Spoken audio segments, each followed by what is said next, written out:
गुलेलपुर नामक गांव में एक व्यापारी हीरालाल रहता था। वो नीयत से बड़ा निकम्मा था। कोई भी सुंदर स्त्री उसके कारखाने पे आती तो वो व्यापारी उसे रिझाने के लिए मनचली हरकतें करने लगता। फिर एक दिन एक सुंदर सुशील स्त्री हीरालाल के कारखाने पे काम मांगने आती है। मालिक, मुझे काम की बहुत जरूरत है। सुना है आपको खाना बनाने के लिए एक बावर्ची चाहिए। मैं बहुत अच्छा खाना बनाती हूँ।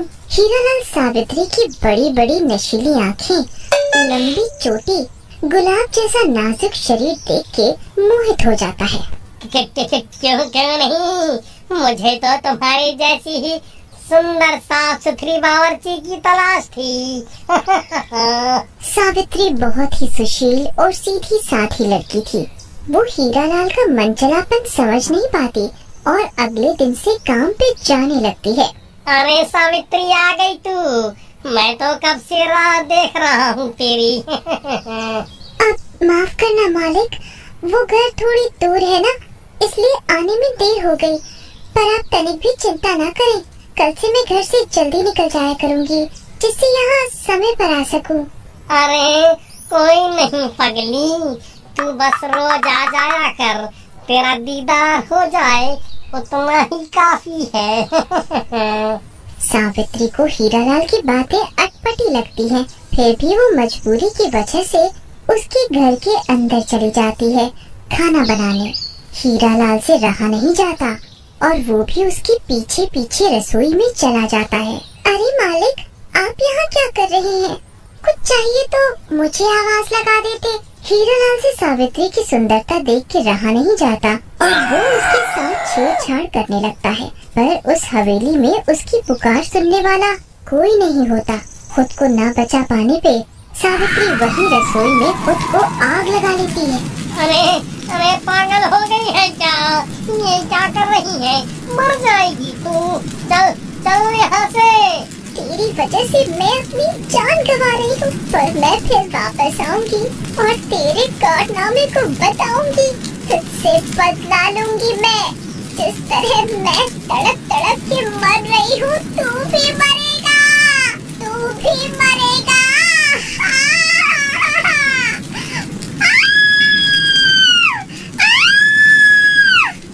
ये भयानक दृश्य देख के हीरालाल की अंतरात्मा कांप उठती है। उसे हर जगह सावित्री की चीख पुकार सुनाई देती है। डर के मारे हीरालाल कारखाने पे ही रहने लगता है। कुछ महीने बीत जाते हैं। हीरालाल भी उस हादसे को भूल चुका होता है। पर उधर हवेली अब चुड़ैल हवेली बन चुकी होती है। जलने के बाद सावित्री चुड़ैल बन जाती है और दिन रात सिद्धियां प्राप्त करने के लिए घोर तपस्या करने लगती है। फिर कई महीनों बाद एक रात आसमान में तेज हवाएं चलने लगती है। कड़कड़ाती बिजली अंदेशा देती है और बादलों में घनघोर अंधेरी छा जाती है। तभी सावित्री चुड़ैल की कड़ी तपस्या से खुश होके शैतान के देवता प्रकट होते हैं। आंखें खोलो चुड़ैल सावित्री, मैं तुम्हारी तपस्या से बहुत खुश हुआ। बताओ तुम्हें क्या वरदान चाहिए? जय हो, जय हो, शैतानों के देवता की जय हो। गुरुदेव, मुझे इच्छाधारी बनने का वरदान दीजिए। मैं तुम्हारी तपस्या से बहुत प्रसन्न हूँ, पर ये हमारा लोक नहीं है। मृत्यु के बाद हमें भूलोक छोड़ के भूत लोक में आना होता है। तुम्हारी जगह भी वही है, चलो मेरे साथ। मैं अपनी मृत्यु का बदला लेने के लिए भूत लोक में प्रवेश अवश्य करूंगी, परंतु उससे पहले मुझे उस दुष्ट हीरालाल को सबक सिखाना है, वरना वो मेरी जैसी न जाने कितनी स्त्रियों की जिंदगी तबाह कर देगा। ठीक है सावित्री चुड़ैल, मैं तुम्हें इच्छाधारी होने का वरदान देता हूँ। और इतना कहकर शैतानों के देवता अदृश्य हो जाते हैं और चुड़ैल सावित्री हीरालाल का इंतजार उसी भूतिया हवेली में करने लगती है। फिर कुछ दिनों बाद, अरे आज सब नौकर कहाँ मर गए? कोई भी अभी तक काम पर नहीं आया। लगता है मुझे ही हवेली जाके सामान लाना पड़ेगा।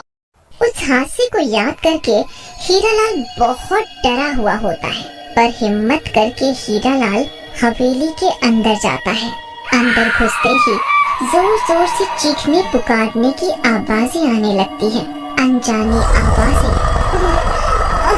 बचाओ, बचाओ, इस हैवान से कोई मेरी रक्षा करो, इस हैवान से कोई मेरी रक्षा करो, बचाओ।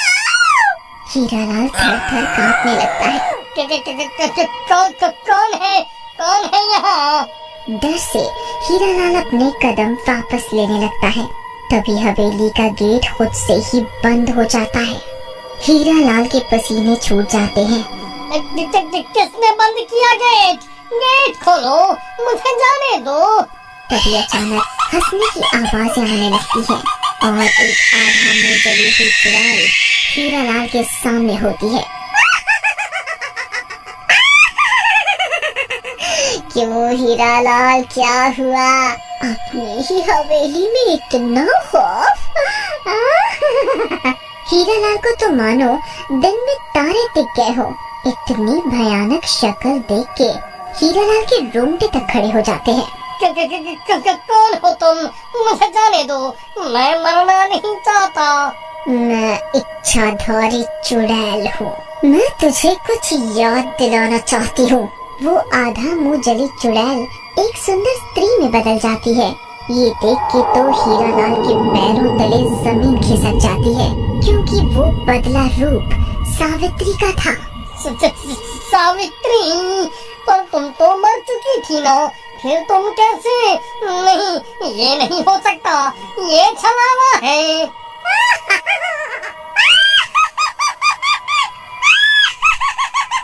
मैं ही हूँ तेरा काल। कहा था ना मैंने कि मैं फिर आऊंगी बदला लेने।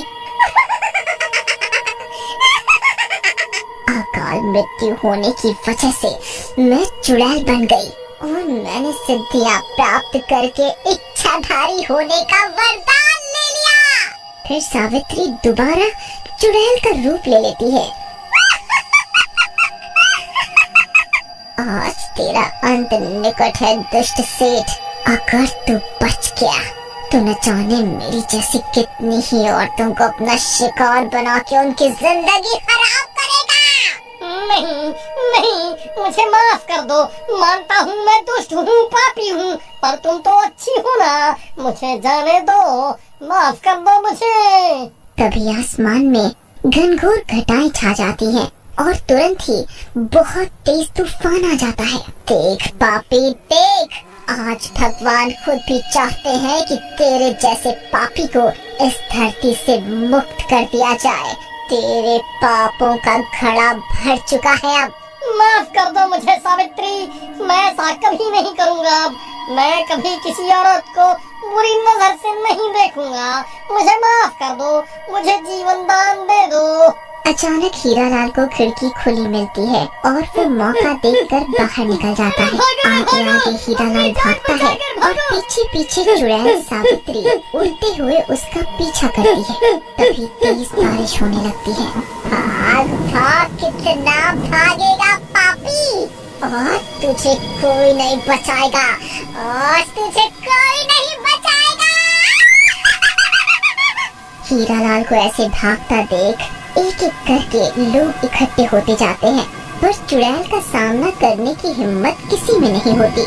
बचा लो मुझे, कोई मेरी जान इस चुड़ैल से बचा लो। तेरे साथ यही होना चाहिए। तू बहुत मचला था ना, जहाँ सुंदर औरत देखी नहीं कि तेरी नीयत फिसली। तेरे जैसे दुष्ट के साथ यही होना चाहिए। चुड़ैल सावित्री उड़ते हुए हीरालाल को हवा में उठा लेती है। पापी, बता इन सबको तूने मेरे साथ क्या किया था, बता अपने पाप की कहानी। फिर हीरालाल सबके सामने अपना गुनाह कबूल करता है और चुड़ैल उसी वक्त हीरालाल पे हमला करके उसे मार देती है और जमीन पे फेंक देती है। हीरालाल के मरते ही शैतानों के देवता प्रकट होते हैं। चलो चुड़ैल सावित्री, अपने लोक में चलो। अब तुम्हारा काम अब यहाँ खत्म हुआ। अब भूत लोक की ओर प्रस्थान करो। फिर चुड़ैल सावित्री सभी गांव वालों को अपने असली रूप में आके अलविदा बोलती है और शैतानों के देवता के साथ चली जाती। एक गांव में राजा नाम का एक लड़का रहता था। वो बहुत ही मटरगश्त और आवारा किस्म का था। जब देखो यहाँ वहाँ घूमता रहता। उसके पिता मुन्ना ने कई बार उससे कहा कि वो घर के कार्यों में उसका हाथ बटाया करे, लेकिन वो उनकी एक नहीं सुनता था। अरे निकल जाना घर से, जब देखो यहाँ वहाँ घूमता रहता है। मेरी जिंदगी खराब करके रख दी है। भाग यहाँ से। जा रहा हूँ। कौन तुम्हारे साथ रहेगा? ना तो चैन से जीने की आजादी, ना ही पैसा। इसके बाद राजा घर छोड़कर निकल जाता है। वहीं उसकी मुलाकात एक चंपा नाम की लड़की से होती है और वो भी राजा की ही तरह बुरी आदतों की शिकार होती है। साथ ही साथ वो भूत प्रेतों की पूजा भी करती है और उन्हें बुलाने की कोशिश किया करती थी। राजा चंपा के साथ रहने लग जाता है। कुछ दिनों बाद राजा और चंपा शादी कर लेते हैं, लेकिन अपनी बुरी आदतों की वजह से जल्द ही कंगाल हो जाते हैं। अरे चंपा, तुम रोज रात को पूजा करती हो, कभी कोई भूत या चुड़ैल दिखी भी है तुम्हें? राजा, मैं उन्हीं भूतों को यहाँ पर लाने की कोशिश कर रही हूँ ताकि मैं उनसे अपनी मनमर्जी से काम करवा सकूं और हमारी गरीबी दूर हो सके। इस तरह चंपा रोज भूत प्रेतों की पूजा करती रहती। एक रात जब चंपा पूजा कर रही होती है, हिम क्लीम चामुंडाय विचे, हिम क्लीम चामुंडाय विचे, तभी आग से चुड़ैल प्रकट होती है। तूने मुझे खुश किया, बता मैं तेरी क्या मदद करूँ? हम बहुत गरीब हैं चुड़ैल जी, हमारी मदद करो, इसलिए मैंने आपका आह्वान किया है। वो तो ठीक है, मैं तुम्हारी मदद करूंगी गरीबी दूर करने में, लेकिन तुझे मेरी मदद भी करनी पड़ेगी। लेकिन चुड़ैल जी, मैं आपकी कैसे मदद कर सकती हूँ? आप तो खुद इतनी शक्तिशाली हैं। मेरी शक्तियाँ अलग हैं और तेरी साधना अलग। बोलो, मेरी मदद करोगी? बोलो। हाँ चुड़ैल जी, मैं जरूर करूँगी। लेकिन मुझे करना क्या होगा? ज्यादा कुछ नहीं, एक तो मेरे जैसी और भी कई चुड़ैलें हैं, उनकी मदद करनी पड़ेगी और उन्हें भी इस दुनिया में लाना पड़ेगा और हम सबकी भूख शांत करनी पड़ेगी। मुझे रोज एक बच्चे का खून और मांस चाहिए। चंपा अपने पैसे के लालच में हाँ कर देती है। उसके बाद चुड़ैल उसे एक सोने का सिक्का देके गायब हो जाती है। तभी वहाँ राजा आता है। चंपा राजा को सारी बात बताती है। राजा भी सोने का सिक्का देख के लालच में आ जाता है और चंपा के साथ शामिल हो जाता है। उसके बाद चुड़ैल के साथ बनी योजना के अनुसार वो दोनों गांव के बच्चों को निशाना बनाना शुरू कर देते हैं। वो बच्चों को मारते और चुड़ैल को दे देते।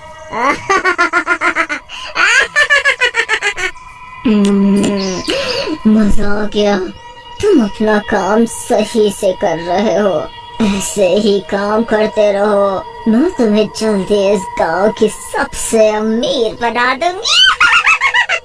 इसके बाद चंपा और राजा ऐसे ठिकानों का पता करते हैं जहाँ लोग बेमौत मरे थे। फिर वहाँ जाकर रात में उन अतृप्त आत्माओं का आह्वान करते। इस तरह धीरे धीरे उन्होंने कई और शैतानों को भी जिंदा कर लिया। मुझे इस दुनिया में ले आए, लेकिन मेरी भूख का क्या होगा? जी जी जी जी, मैं आपके खाने का भी प्रबंध करूंगा। ये लो, ये भैंस खाओ। राज उस शैतान को भैंस दे देता है, जिसे वो शैतान खा जाता है। ये सिलसिला चलता रहता है। वो बुरी आत्माओं को जिंदा करते, इसके बदले में वो बुरी आत्माएं उनको सोना देती। धीरे धीरे चंपा और राजा दोनों अमीर होने लगते हैं। उधर गांव में होने वाली बच्चों की असमय मौत से गांव वाले भी काफी दुखी थे। उसी गांव में दिनेश नाम का एक व्यक्ति भी रहा करता था, जो कि इन दोनों पर शक किया करता था। गांव वालों, हो ना हो, इस राजा और चंपा पर मुझे शक होता है। कहीं बच्चों की मौत में इनका तो हाथ नहीं।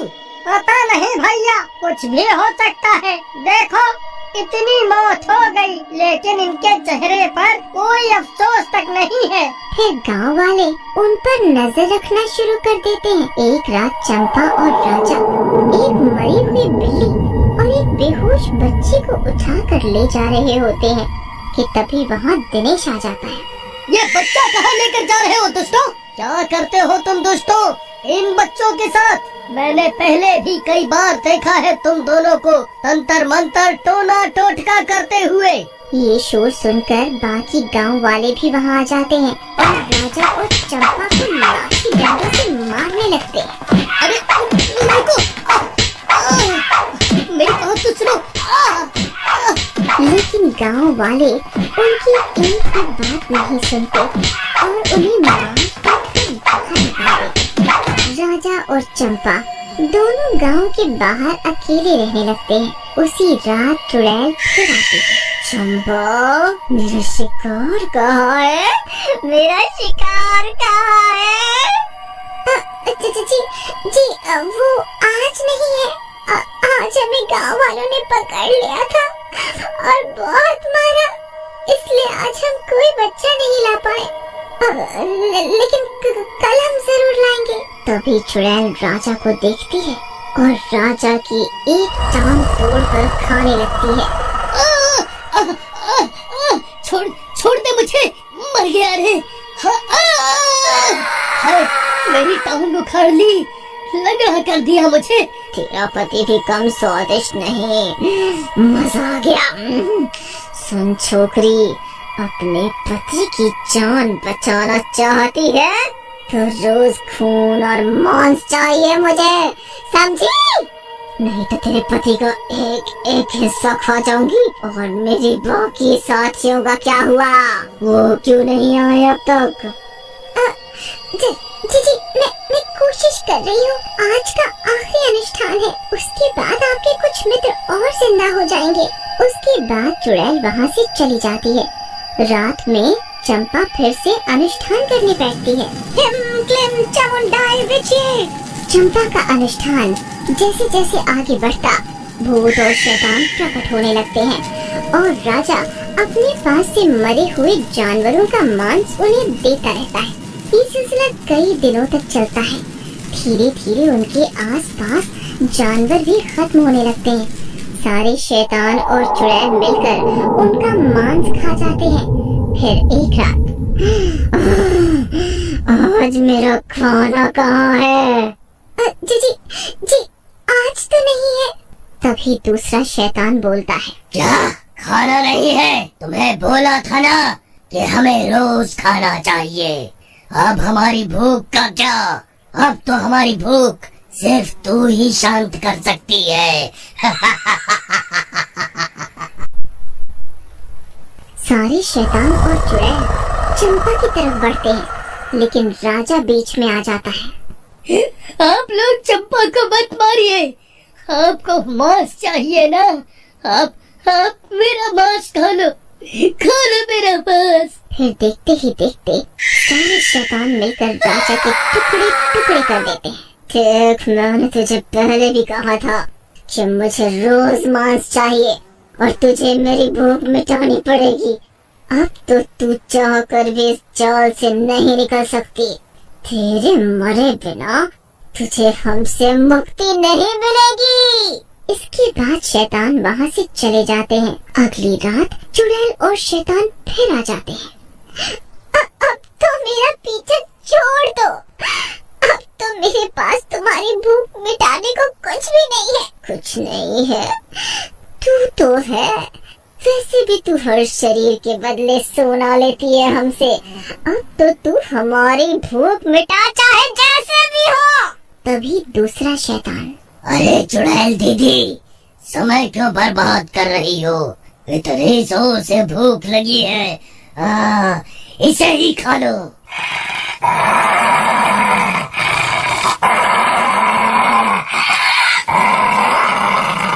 ऐसा कहकर वो सारे चंपा को खा जाते हैं।